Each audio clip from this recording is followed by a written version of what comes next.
2025 жылғы 24 қаңтарда Қостанай жоғары педагогикалық колледжінде техникалық және кәсіптік орта білімнен кейінгі білім беру ұйымдарының жалпы білім беретін пәндер оқытушыларына арналған облыстық семинар өтті.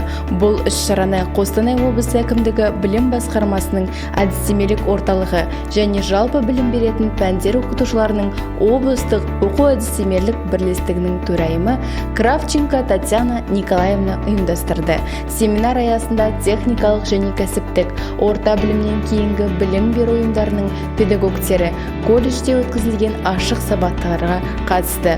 Бұл сабақтарда студенттердің өздігінен танымдық іс-әрекетін ұйымдастырудың заманауи тәсілдері ұсынылды.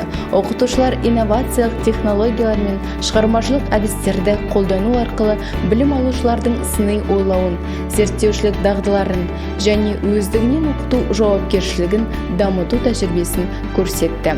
Іс-шара барысында шебер сыныптар өткізіліп, педагогтер өздігінен оқыту және тәрбиелеуге арналған заманауи құралдарды қолдану мәселесін талқылады.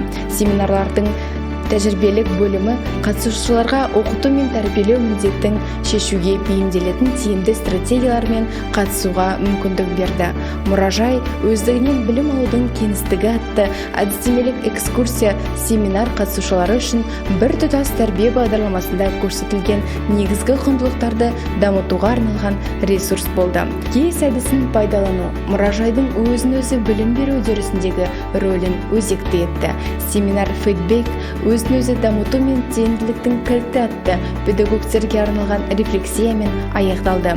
Қатысушылар кері байланыстың әртүрлі модельдерін және олардың оқу үдерісіндегі рөлін қарастырды. Бұл іс-шара Қостанай облысы педагогтерінің кәсіби шеберлігін арттыруда және заманауи оқыту технологияларын енгізуде маңызды қадам болды.